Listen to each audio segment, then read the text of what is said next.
Is feminism a hate group?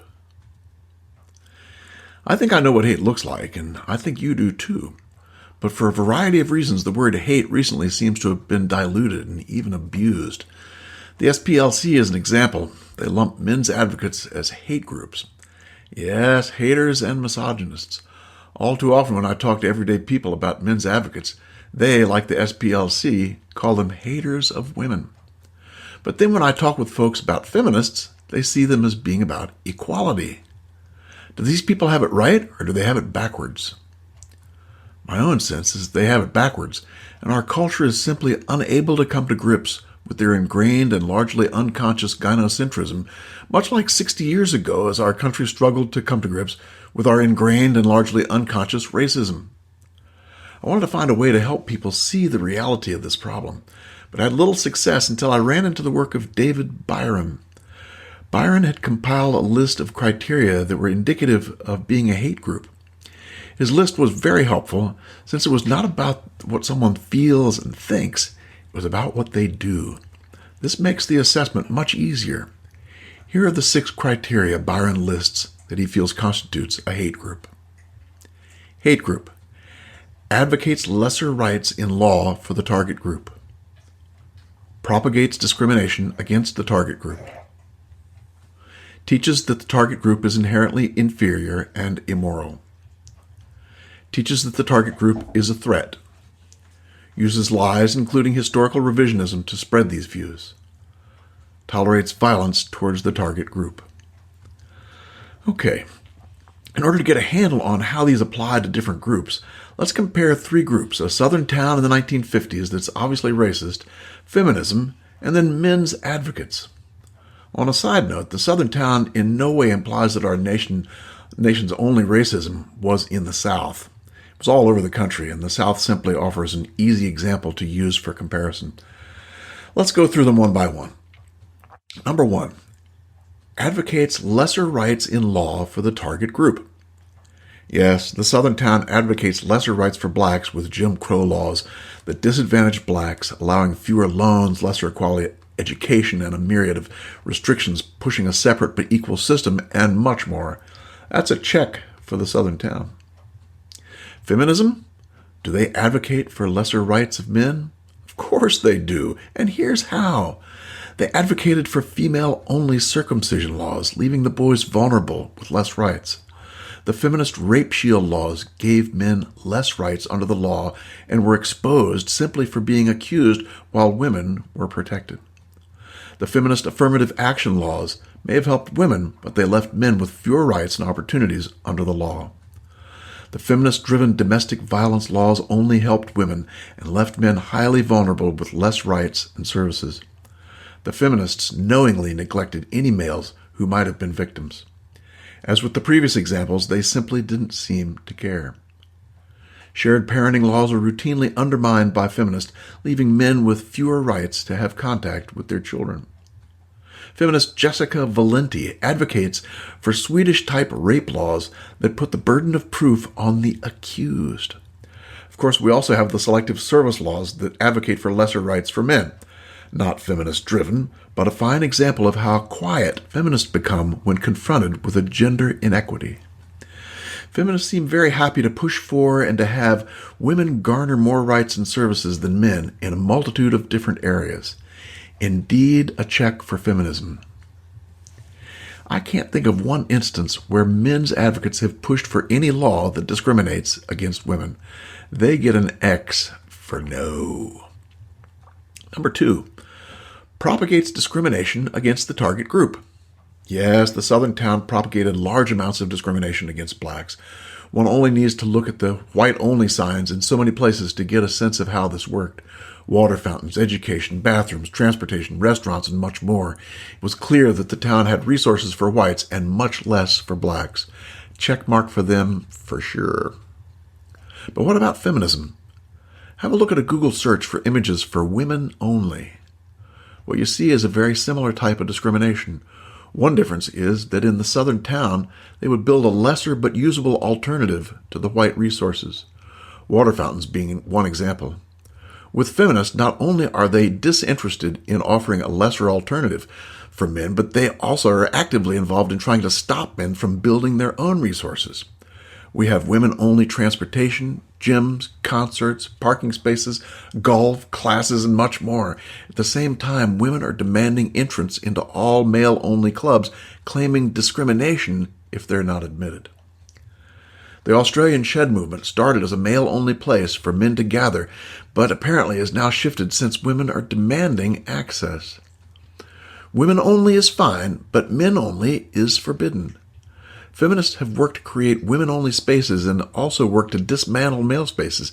In my mind, this is considerably worse than the Southern town. Yes, feminists get a check. I don't think there's any comparable push from men's advocates. They're seeking services for everyone, not just for themselves, and for this they're portrayed as hateful. That's a no for them. They get an X. Number 3. Teaches that the target group is inherently inferior and immoral. Our Southern town played its part in teaching that blacks were inferior. No workshops or billboards needed, just a collective agreement that blacks were inferior to whites and deserved their lesser treatment. They were backed up by a media that published information that harmonized with this idea of black inferiority. They were also buttressed by the academics of the time that pushed black inferiority while at the same time hiding studies that showed blacks did better than whites. Their conclusion was that blacks simply needed more time with whites to be more cultured. The Southern town obviously pushed the idea that blacks were inferior, and yep, they get a check. Feminists push a similar agenda, that men are inherently inferior. They're just not nearly as quiet or subtle. Common feminist phrases have included men are pigs, all men are rapists, man-hating is honorable, boys are stupid, throw rocks at them, and on and on. Feminists are also backed by a media that publishes stories that glorify women and paint men as both stupid and the problem. The research flows with similar messages, with instances where studies showing women excelling over men get airtime, but when men do better than women, it's never to be seen. The general assumption is that men need more time with women in order to be more cultured. It's clear that feminism pushes the idea that men are inherently inferior to women. Yep, they get a check for yes. Men's advocates do not generally push an agenda that women are inferior. That would be an X for no. Number 4, teaches that the target group is a threat. Blacks were seen as a threat, whether it was the fear of them raping white women or breaking into homes and stealing. The assumption was that blacks, particularly black men, were likely violent. This fostered the urge to steer clear of them and not let them go near you. The idea that blacks were a threat was common and widespread. Checkmark for the Southern town. We see something very similar with feminism. From Take Back the Night to Don't Be That Guy, they assume that men and their violence have had domain over women. They claim to need help to deal with this threat. They push the idea of rape culture, that is, that women in general are at risk of rape in a culture that condones and even fosters the sexual violence of men. The obvious underlying foundation of that statement is that men are dangerous. Men are a threat. Men are just potentially violent and dangerous, and feminists push the need to steer clear of them and seek protections. It seems clear that feminists see men as a threat, so yeah, that's a check mark for them for this one. Men's advocates do not see women as a threat. That would be an X for them. Number 5. Uses lies, including historical revisionism, to spread these views. The Southern town used historical revisionism by not accepting that blacks had been freed and were equal. They treated blacks as if they were in some ways still slaves and in different classes themselves, much to the detriment of blacks. They get a check. Feminists routinely use historical revisionism and lies. They've astonishingly rewritten the reality of eons of sex roles into a false narrative that claims that they were and are oppressed. This is a huge lie that's been repeated so many times that people simply believe it's true. Feminists also fail in accepting the nature of the rigid sex roles that burden both men and women, where women primarily cared for children while men primarily provided and protected. They've warped that reality into an unbelievable tale that claims men in their effort to provide and protect were oppressing women. Men are the oppressors. Simply hard to believe, but surely is historical revisionism to claim themselves as victims and blaming the entirety of their difficulties on men. Feminists consistently concoct lies about men, whether it's the Super Bowl hoax that claimed men were more likely to be domestically violent during and after the Super Bowl, or the rule of thumb, the lies that claim that men were historically allowed to beat their wives with sticks more narrow in diameter than their thumbs. Feminists have rewritten history to fit their narrative of men being oppressors, and in the process have used many lies. That's a check for feminism. I don't think men's advocates have done any of this. That's a big X for them. Number 6, tolerates violence towards the target group. The Southern town tolerated violence towards blacks. If a white boy beat up a black, they'd simply turn a blind eye. But if it were the other way around, they'd create trouble for the black boy. Lynchings were tolerated of black men who were simply accused of raping white women. They turned a blind eye to overt violence suffered by blacks. That's a check for the Southern town. Feminism tolerates violence towards men. Just look at the feminist-driven battered women syndrome, where a woman's violence against men is not only tolerated, it's encouraged. Women are actually excused from murdering their husbands since they may have been previously mistreated. Violence against men is more than tolerated. In some ways, it's encouraged. A popular feminist website, Jezebel.com, ran an article on how the female employees discussed beating up their boyfriends and bragged about the violence and physical damage they'd done. No one blinked. But when Paul Elam wrote a satirical rebuttal, the world collapsed and continues to collapse. A leader of her early feminist domestic violence movement, Ellen Pence, wrote the following: "In many ways, we turned a blind eye to women's use of violence, their drug use and alcoholism, and their often harsh and violent treatment of their own children." So they turned a blind eye to women's violence, but turned men's violence into a heinous act and then a cash cow. Double standard. Tolerate women's violence and not men's. How about that? We've all seen videos on YouTube of men hitting women in public and the bystanders immediately getting involved and trying to stop them. But when the roles are reversed and she is being violent to him in the very same manner, bystanders laugh. Feminism and our culture in general turned a blind eye to violence against men. That's a check for feminists. I can't see how men's advocates can be accused of tolerating violence towards women, so that's another X for them. It seems clear that both feminism and the Southern town align precisely with Byron's criteria for a hate group. But wait, there's one more striking similarity between the two. If you are white and traveling through this 1950s Southern town and stopped at the local Woolworths for lunch, what do you think would you find? It'd be just fine to you, right? No problems, no resistance, no racism. Everything would be fine, wonderfully peaceful. Hamburger, fries, milkshake, right? Then you are on your merry way. The racism would be invisible to your eyes. People would seem just fine. But then imagine that a young black man came in and sat down at that same lunch counter.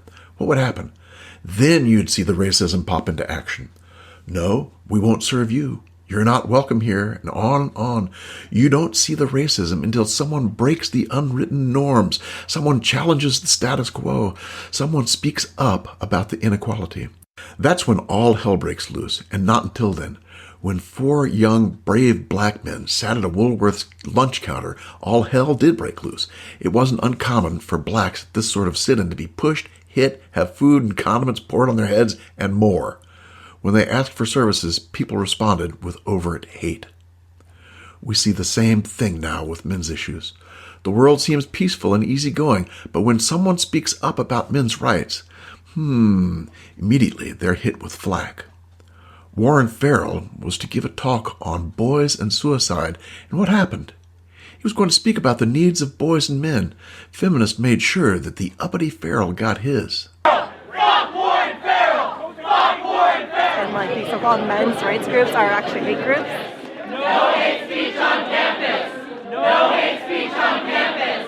No hate speech on campus! When men and women speak up about men's rights, feminists respond with venom simply for voicing the needs of boys and men, very similar to the Southern town.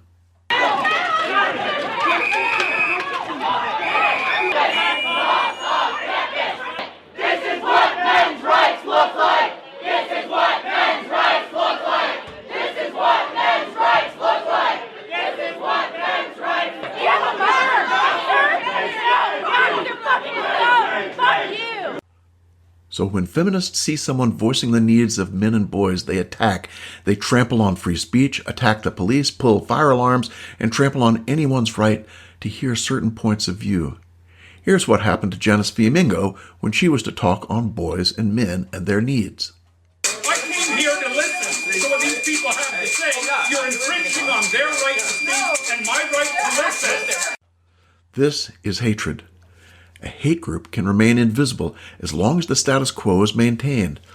They can no longer silence their own hate when their bigoted ideas are challenged. When blacks sat at a lunch counter in the South, they were jostled by townsfolk. Things like ketchup were poured on them as they refused to give up their seats. Those doing the pouring were certainly racists, but even more pernicious were those who said and did nothing.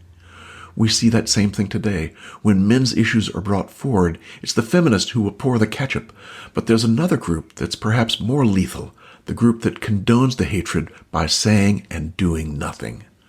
A hate group is powered by the outspoken and furious, but also by those who are silent. If the silent were to speak up, the hate might crumble. So which one are you? Are you the jostling type that jostles men advocates for saying what they might want? Are you the pouring ketchup type?